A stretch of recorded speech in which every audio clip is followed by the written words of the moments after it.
Сәлематсыздар ма, құрметті көрермендер. Тұлғалар тағылымы хабарының кезекті санын бастаймыз. Бүгінгі тақырыбымыз шәкәрім мұраларындағы қолжазбалар сыры. Студия қонағы орталық ғылыми кітапхананың сирек кітаптар мен қолжазбалар бөлімінің ғылыми қызметкері Әділет Ахметұлы. Әділет мырза, қош келдіңіз. Қош көрдік, рахмет. Сіз қызмет жасайтын қолжазбалар бөлімі жайында біраз мағлұмат беріңізші. Рахмет. Орталық ғылыми кітапхана, алдымен сол кітапхана жөнінде айтар болсақ, 1932 жылы құрылған, 90 жылға жуық тарихы бар, өте үлкен кітапхана, 6 миллионға жуық кітап қоры бар. Соның ішінде мына сирек кітаптар қорының өзі 91 мың, қолжазбалардың өзінен 22 мың тақырыптан тұратын қолжазбалар бар. Қазақстан Республикасындағы осы сирек кітаптар менен қолжазбалар жағынан ең үлкен кітапхана болып саналады. Ал жаңағы біз қызмет жасайтын қолжазбалар мен сирек кітаптар бөлімі бұл 1959 жыл құрылған, өткен жылы ғана 60 жылдық мерейтойы болды. Әділет мырза, Шәкәрім Құдайбердіұлы ғұлама, ірі тұлға ғой. Бұның халқына, ел жұртына тастап кеткен мұралары өте көп. Әлі де ашылмай жатқан қырлары да көп. Енді осы тәуелсіздік кезінен бастап қолға алынды ғой. Содан бері біраз жұмыстар жүргізілді. Кейінгі кезеңде әлі де тың жатқан дүниелері бар ма? Осылар сіздің қолжазбалар бөлімінде сақталған болса, мәлімет беріңізші осылар туралы. Не айтасыз? Зерттелу тарихы ма, әлде ашылмай жатқан тұстары бар ма? Міне осыған тоқталып өтіңізші. Шәкәрім Құдайбердіұлы енді ол кісінің өзінің көз тірісінде де, бұл дүниеден аттанып кеткеннен кейін де жұрттың жүрегіне терең ұялаған соншалық, бүкіл қазақ даласының әрбір жерінде ол кісінің өлеңдерін, кереметтей ақыл-нақыл сөздерін қолдан қолға көшірген бұл бір керемет дәстүр болған. Бұл өзі осы бір тамаша дәстүр Абайдың бойында да бар, Абай төңірегінде де болған.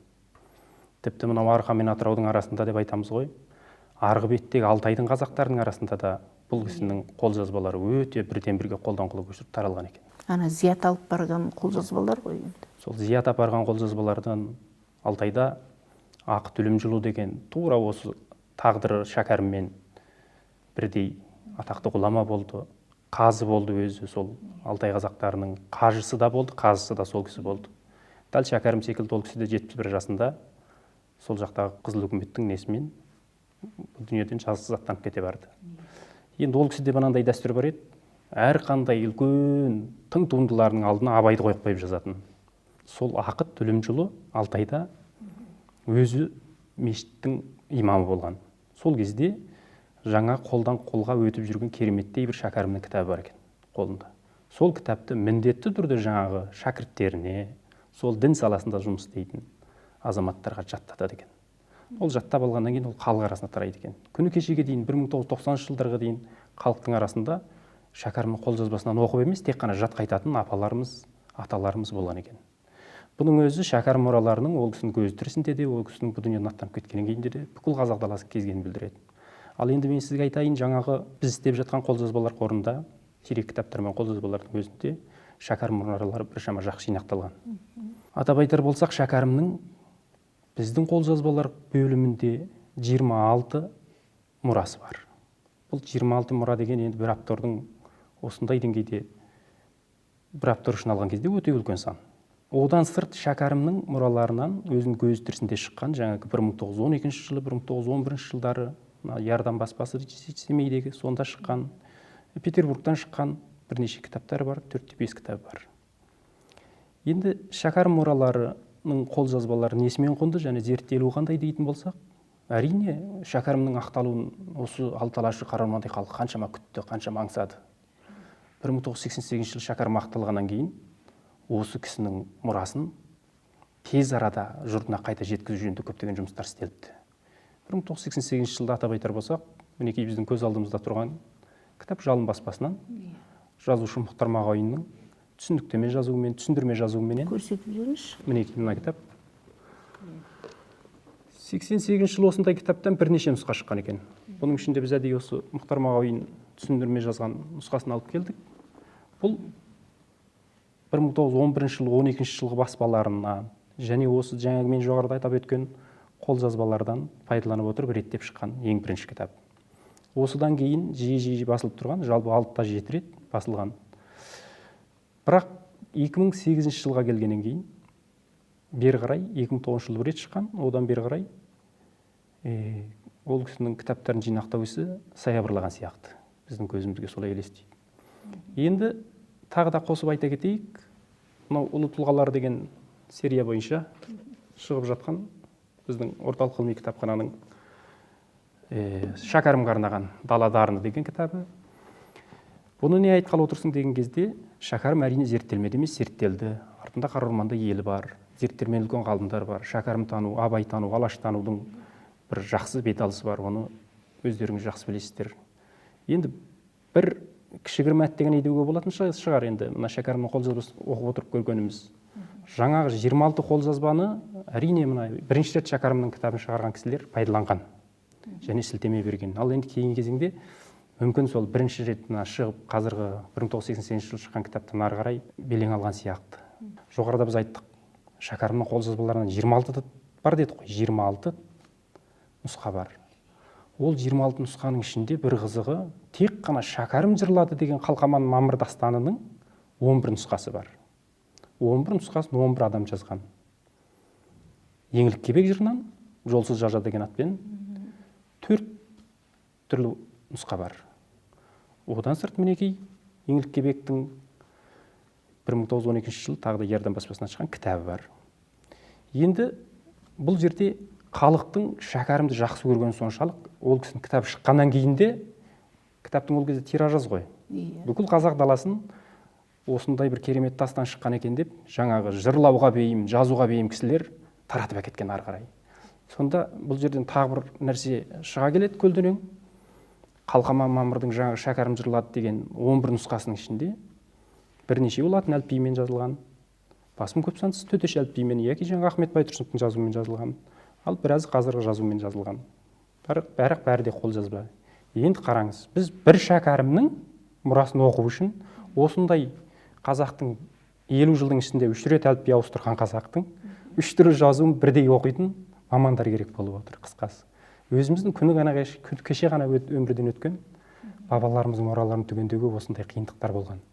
Сондықтан да бұл жерден біз айтар едік, қолжазбаларды әсіресе шәкәрім секілді әлемдік деңгейдегі үлкен тұлғалар бұл кісілер. Арық парасат оянған ғұлама тұлғалардың мұраларын зерттеген кезде түпнұсқамен, әрине шәкәрімнің бадырайтып өз қолымен жазып кеткен түпнұсқа бұл жерде жоқ.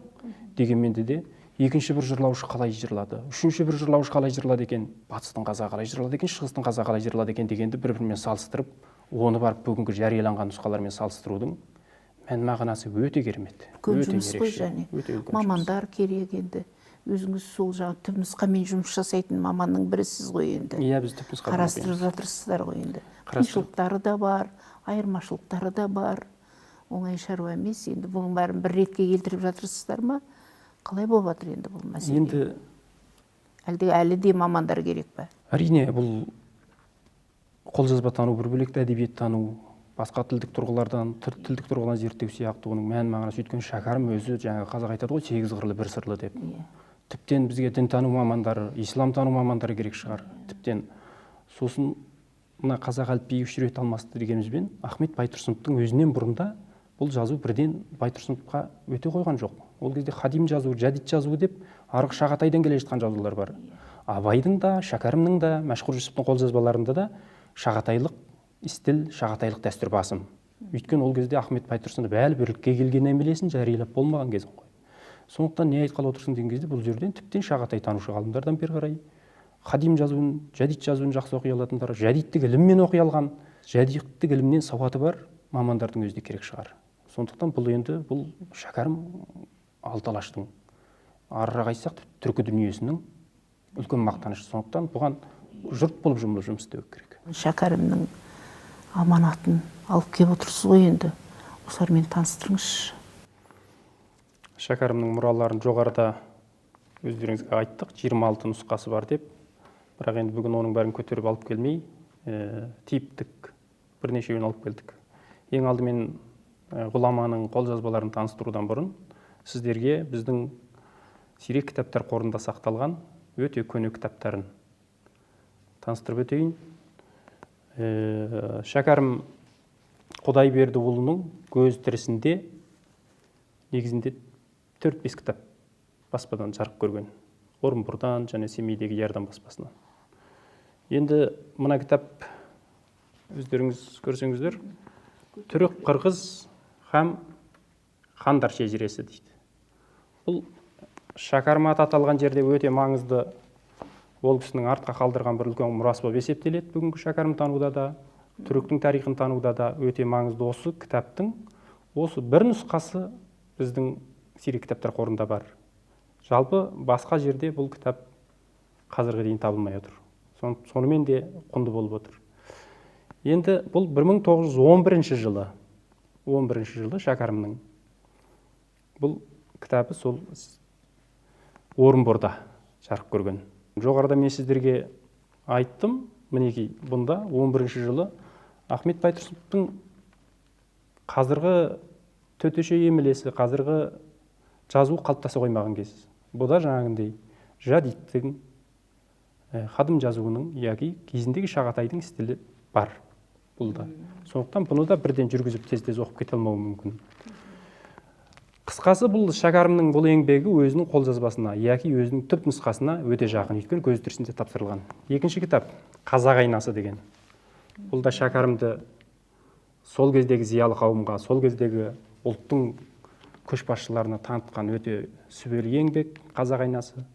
Бұл 1912 жылы Семейдегі Ярдан баспасы дейді, Жәрдем баспасынан шыққан болатын. Мінекей қараңыз, құмарлық дейді. Бұны айтып отырмыз, бүкіл сол кездегі қазақ зиялыларына, ұлттың көшбасшыларына Шәкәрімді тұлға ретінде танытқан. Ол кісінің ақындық, ғалымдық несі қалыптаса бастаған кездегі шыққан кітаптар. Қысқа сөз дейді, ажалсыз әскер дейді. Осындай керемет шығармалар. Енді жоғарыда айтып өткен еңлік кебек те, Қалқаман мамыр да сол кезде баспалардан шыққан. Оны біз бүгін әкелмедік, өйткені қазір оның қолжазбасын көрсетеміз сіздерге. Ал мынау қызық, мінекей. 1924 жылы Семейден шыққан тағы да. Бұл Дубровский әңгімесі деген. Шәкәрімнің, мінекей, Пушкиннен аударған кітабы. Шәкәрімнің Пушкиннен аударған кезде ол кісі мінекей қазақтың таза төгіліп тұрған поэзиясымен аударған. Шәкәрімді енді осы жерден айта кетейік, бұл кісінің аудармалары жөнінде де түрлі ғалымдар зерттеп жатыр. Ал енді бізді қолжазбалардың ішінен таңдандырғаны тек қана жаңа батыстан, немесе жаңа орыстың әдебиетшілерінің аудармасынан, бұл кісі жаңағыдай күншығыс елдерінің әдебиетінен деп, Қытайдың жазушыларынан, Қытайдың жаңа патшалық кезіндегі мысалдарын, әділ патшалардың, қолшатырдың бұйрығы деген сияқты. Ал сондай бір керемет аудармалары бар.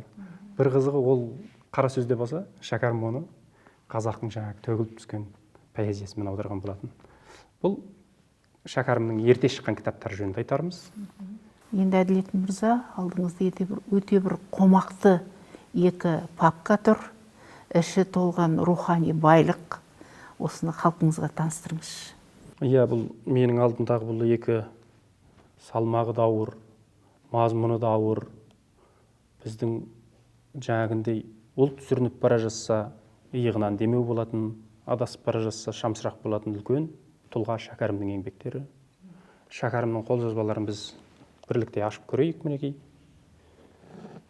Бұл қолжазбалар жоғарыдағы өте көп, айтқандай өте көп деген қолжазбалардың ішінде біз арнайы сіздерге бірнешеуін ала келдік. Мінекей Шәкәрім Құдайбердіұлы сөзі. Кішкене дәптер қой, қарасаңыз. Сол кезеңдегі дәптер. Сол кезеңдегі дәптер. Мынау айтады, 1884 жылында Шәкәрім Құдайбердіұлының Абай туралы шығарған өлеңі, Абайдың насихат сөзін халыққа асылдығын таныту туралы айтқаны дейді. Енді бұл жерде мұнан қараған көзге осындай 4 кішкентай кітап болғанымен біз әдейі осы 4-еуін алып келдік. Бұны 1936 жылы баласы Ахат Шәкәрімұлы және Қарамендиев деген 2 кісі бірлесіп осындай көптеген қолжазбаларды тапсырған.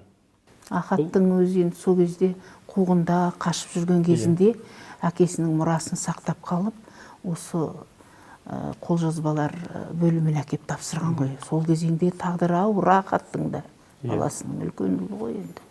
Енді біз ашып көрейік үшін бізді бір қызықтыратын дүние, қолжазбалар қорында неше секілді жазу үлгісінде жазатын кісілер бар.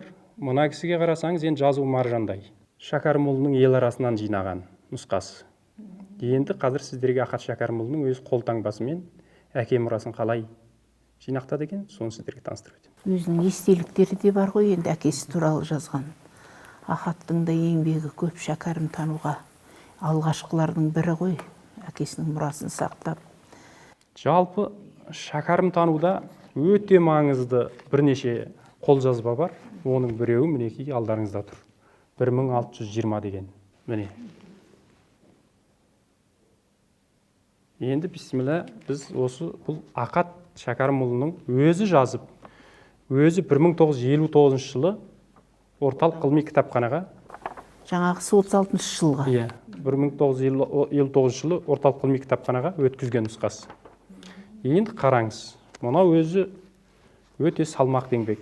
Бұл да 286 беттен тұрады. Шәкәрім жарықтықтың 75 шығармасы кірген, әртүрлі жанрдағы. Ішінен атап жеңізші, қандай Атап өтейік, танымал, көпшілікке танымал. Бұл жерден тағы бір нәрсені айта кету керек. Ахаттың әке мұрасына деген адалдығы менен өлгенше сол кісінің шығармасын қашан ел жұртына жеткізем деген арман мұратын осыдан көруге болады. Мінекей, сағындым ата өзіңді, насихат жақсы сөзіңді дейді. Бұл кішкене жастау кезінде жазылған.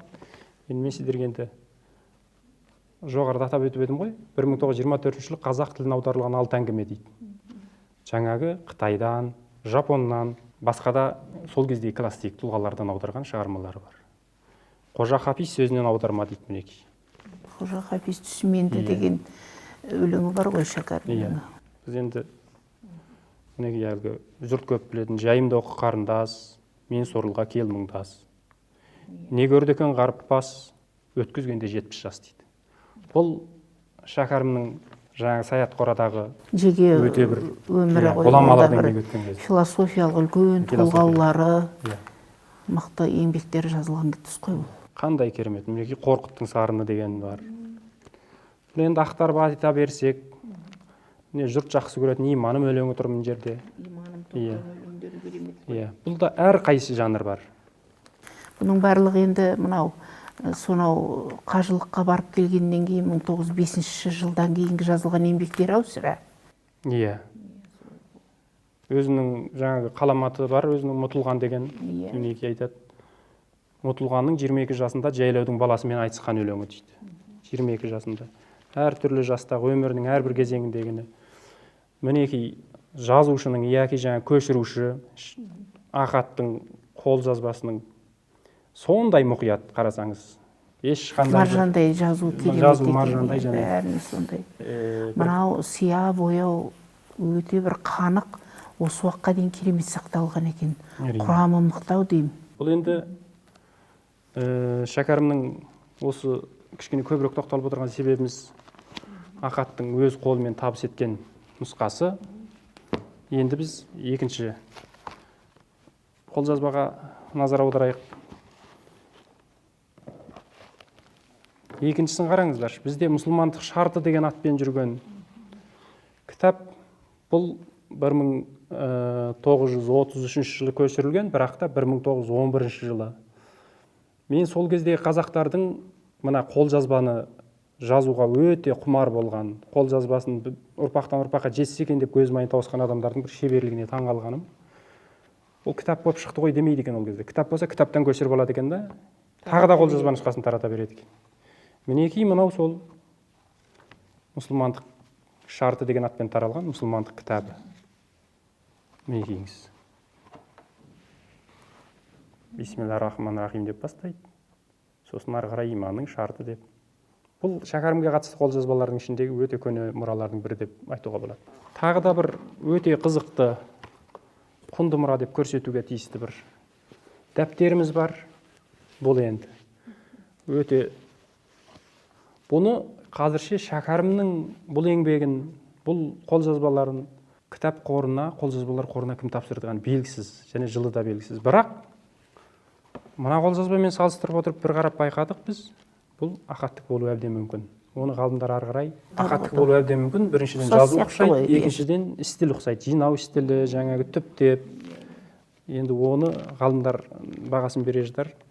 Бірақ енді бұл бір қызығы, қазіргі дейін бұны шәкәрім танудағы өте құнды еңбек деп дейтініміз, бұнда негізінен өмірінің соңғы кезеңдегі философиялық тұжырымдары, өзінің анау жан тану ілімі дейді, психология туралы, тіпті батыстың ғалымдарының өзіне барлығы бар. Негізінен сол Саят Қорада жазылған дүниелер ғой бұның барлығы. Иә, сондай маңызды ақат жазып тапсырған болуы мүмкін деп отырған қолжазбамыз осы. Бұл өте маңызды. Себебі бұл шәкәрімнің қажының ғалым ретінде, ғұлама ретінде кемеліне келген кезеңде жазған сондай философиялық тұжырымдар. Бір қызығы бұл кісі жан тану ілімін, психология, жаңағы философияның барлығын өлеңмен жазған. Әдетте көп нәрсе өлеңге сия бермейді ғой. Бірақ қалайша шәкәрімге келген кезде сиіп кететініне таңғаласың. Енді шебер адам ғой ол. Сөйтеді, қобызым неге сарнайды дейді. Қараңызшы. Ажалдан хабар береді. Сыбызғым неге зарлайды? Деп тұр ием өледі. Дүниедегі қуаныш, бір азғантай жұбаныш. Оның түбі бір налыс, қайғымен рақат телдеді дейді. Осындай әрбір сөзінен үлкен жаңағы наратанға жүк болардай салмаған философиялық тұжырым жатыр. Қазақ, түрік һәм қандар шежіресіне кірген. Енді осы қолжазбадан біраз нәрсені ұғуға болады. Шәкәрімнің өзінің ағасы бүгінгі әлем таныған Абайды қаншалық деңгейдегі сыйлағанын, ол кісіменен жаңағындай мұраттас, рухтастығы да, үндестігі де білінеді. Сондай-ақ Абай көп бара қоймаған тұстарға да ары қарай ендеп кірген де білінеді. Кететін жерлер көп енді. Шәкәрімнің өте маңызды салмақты қолжазбасынан осы екеуін айтуға болады. Бұны айттық жаңағындай ақаттың көзінің қарашығындай қорғап отырып әкеліп тапсырған дүниесі. Енді сіздерге бағана мен бір қызықты ақпарат айтқан едім. Еңлік кебектің тек қана біздің қолжазбалар қорында Шәкәрім жырлады деген 4 нұсқасы бар деп. Мінеки қараңыз, бұл соның біреуі. Мен сіздерге жоғарыда бір қызықты ақпарат айтқан болатынмын. Еңлік кебектің дастаны деп аталатын Шәкәрім жырлаған нұсқасының өзінен біздің қолжазбада 4 бар болатын деп, 4 нұсқа бар болатын дедік. Ал Қалқаман Мамырдан дедік, 11 нұсқа дедік. Сонда бір ғана қолжазба қорында осынша көп нұсқалар сақталған. Енді халық арасында қаншама болды бір кезде. Қаншама адам қызығушылық танытты. Жаңа 11 нұсқаның айырмашылықтары бар ма? Мынау Еңлік кебектің мінекей. Көріп отырған боларсыздар. Еңлік кебектің Күмісбек тапсырған нұсқасы деген. Еңлік кебектің Күмісбек тапсырған нұсқасында бұнымен жаңағы өзінің 1912 жыл шыққан Ярдан баспасынан шыққан Еңлік кебек кітабы бар ғой. Сол екеуінің айырмашылығы аз. Бірақ бұл ауыздан ауызға таралған нұсқа. Ауыздан ауызға таралған нұсқа. Енді Еңлік кебек жырынан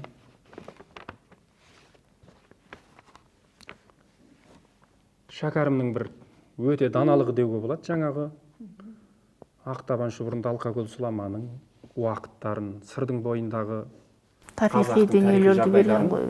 Өз қолымен таңбалап отырып жазып кеткен. Бұл жылына дейін айтып. Иә, бұл жаңағы Еңлік кебек жөнінде айтармыз. Енді қараңызшы мінекей. Қалқаман Мамыр дастанынан сіздерге жоғарыда айтып өткеніміз 11 нұсқасы бар еді деп, соның екеуін алып келдік.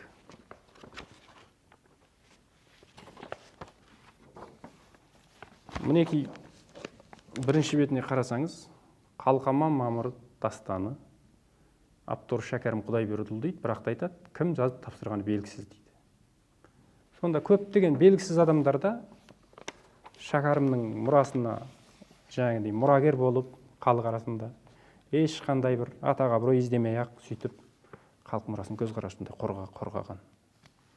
Мінекей. Ал бір қызығы бұл 1946 жыл қорға тапсырылғанымен жазудың несіне қарасақ, бұл әлдеқайда ерте жазылғаны белгілі. Себебі бұл жазудың жаңағы Байтұрсынов әліпбиі қалыптаспаған кезде сол кездегі стиль көбірек сақталған. Қалқаман Мамырдың 11 нұсқасының бірі осы. Енді мен сіздерге соңғы бір нұсқасын көрсетейін. 1941 жылы тапсырған. 1941 жылы жаңағы орталық ғылыми кітапхананың қолжазбалар қорына тапсырылған. Бұл латын әліпбиімен және қолжазбамен латын әліпбиінің қаламмен жазып тапсырған. Мінекей қараңыз.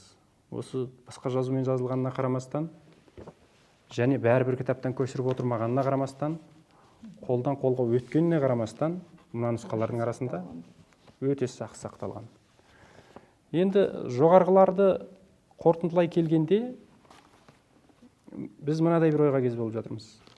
Әрине ғылымда ең толық, ең түпнұсқаға жақын нұсқаны пайдаланады. Енді сол кезде ойлаймын, енді мына кісілердің бұлар біреу белгілап тұр, біреу белгісіз тұрдар, бұлар енді өздерінің жүрек қандарын сарқып, өздерінің бір махаббатымен, өздерінің бір сүйіспеншілігімен жырлады бұл кісілер. Енді ол кісілердің қолжазбаларда өзінің ғылыми, тарихи бағасын алу керек. Ғылыми, рухани айналымға тезірек зерттелу керек қой енді бұның барлығы, зерттелу керек. Бір өтінішіміз бар. Тамаша. Енді болашақ ұрпаққа өте керек рухани байлық қой бұл. Шәкәрім қажының әлі де зерттеле алмай тың жатқан дүниелері көп, баршылық. Бұған енді мамандар керек, мықты мамандар керек. Оған енді жаңағы мемлекет тарапынан қаржылай көмектер керек шығар. Үлкен бір институттар жұмыс жасау керек екені анық көрініп тұр. Біреу емес, бірнеше мамандар керек. Шәкәрім қажы, ғұлама, бұл бүкіл қазақтың рухани дүниесін жақсартамын, түзу, адамзатты түзеймін деп, адамды түземекпін мен, түзетпек едім адамды деген идеясы бар. Сол мақсатына өзі жетті, біз әлі де бұл қырларын аша алмай жатырмыз. Енді Әділет мырза осы түпнұсқадан жұмыс жасаудың маңыздылығына кішкене тоқталыңызшы. Маңыздылығына, бұны енді жаңа әлгі алғаш ақталған уақытта біраз жарыққа шығарды. Бұл жағын сіздер сияқты мамандар біліп отыр ғой. Сіздің жаңа қызмет жасайтын сирек кітаптар мен қолжазбалар ұжымы өте тамаша жұмыс жасап жатыр деп ойлаймыз. Қазақтың бүкіл рухани байлығын қолдарына әлпештеп ұстап отыр деп артық болмайды. Мынандай сақтықпен, өте бір ждахатпен халықтың байлығын өзіне сақтап отырған сіздердің ұжымдарыңызға мың алғыс айтамыз, шыны керек. Енді сіз осы түпнұсқадағы оқудың маңыздылығына аз кем тоқталып өтіңізші. Маңыздылығы неде сонда? Бізде қазіргі бір өкініш деуге де болады. Мысалы, Шәкәрімнің өзінің қолтаңбасымен жазылған нұсқалар жоқ. Бірақ өзінің тірісінде өте жақсы тәрбиелеп кеткен жаңа ақат біраз мұраларын жеткізді, өздеріңіз көріп отырсыздар. Енді түпнұсқамен жұмыс жасау дегеннің адамға тіпті жаңа зерттеушіге берер әсері де бөлек болады деп ойлаймын. Бір ғана мысал айтайық. Қазіргі мына осы өткен ғасырдың басын қоя тұрып, осыдан 1400 жыл бұрынғы Күлтегіннің бітік тасын айтайықшы. Күлтегіннің ескерткішін мысалы біз оны тікелей түпнұсқадан оқи алмаймыз. Бірақ сол Орхонның бойына барып, тасқа қашалған. Сол тасқа қашалған сол нұсқаны өзі түбінен көріп келген адам өзгеше сезімде болады. Танымаған адамның өзі. Бұның құпиясы қайда жатыр? Өйткені мына жазу деген нәрсе бұл мына адамның бір ұлттың, бір халықтың рухының кодталған нұсқасы ол жазу. Ол жазу рухты оятатын дүниеде. Сондықтан түпнұсқамен жұмыс жасау дегеннің ол қадір қымбаты бөлек. Енді көшіргенде көшірме нұсқалардан, заманауи нұсқалардан алу оның да зияны жоқ. Дегенмен де жаңағындай ғалымның, ғұламаның, кешегі өзіміздің текті тұлғалардың көз жасын, көкірегінің мұңын, бізді ойлаған қайғы қасіретін сезіну үшін барынша түпнұсқадан жұмыс істеу әбден керек бізге. Бізде қолжазба жоқ емес бар. Бізде төте кезінде мынау өткен ғасырдың басында шыққан кітаптар жоқ емес бар. Бар болатын және де мінекей біз келіп отырған орталық ғылыми кітапхана деген қадір қасиетін білген кісіге үлкен байлық ол жерде. Ешбір халықта көп кездесе бермейтін мұралар бар мысалы. Тіпті жаңағындай сирек кітаптар дегенді айта кету керек. Орталық ғылыми кітапхананың сирек кітаптарының қорында ұзындығы 26 метрге жететін Таураттың кезіндегі түпнұсқалары бар мысалы. 26 метрге жететін. Ал қазақтың хандар шежіресі 18 ғасырда жазылған. Бұл қазақ тарихындағы біз үшін тұңғыш өте ерте сирек дерек деуге болады. 3 метрден асатын қазақтың хандар шежіресі бар. Осыдан басқа біздің бұл кітапхананың қорында несін айтасыз? Қазақ тарихының, қазақтың өз бір бүгінгі заманда бір өркениетті үлкен көш басындағы ешкімнің алдында еңсесі түсірмейтін ел болам дейтін болса, рухани байлық жетеді. Бізге айтып жатқан жаңа рухани жаңғырыңдар деп жатыр ғой. Рухани жаңғыртатын бізді байлық жаңағы біздің кітапханаларда, ұлттық кітапхана сияқты үлкен қордалы орындарда жетеді мысалы. Тек қана соған ұрпақтың жүрегіне мына кісілердің мына жауһар сөздері бар ғой. Жету керек дейсіз ғой. Жету керек. 62 тамырымызда осы бұл өйткені бұл кісілер біздің бір жаңағыдай жай ұлтшылдықпен, жай атақ абыроймен емес, бұл кісілер әлемдік деңгейге көтерілген ақындар. Тағы бір нәрсені айта кетейік. Мысалы, қазір осы қолжазбалар десе, осыны оқып отырған, тыңдап отырған көрермендер ойлауы мүмкін, енді біріншіден бұны танымаймыз ғой. Екіншіден енді бұл қолжазбалар дегенің енді бір жатқан өте тереңде жатқан дүние ғой деп. Бірақ қазіргі заманның бір пайдасы болып жатыр.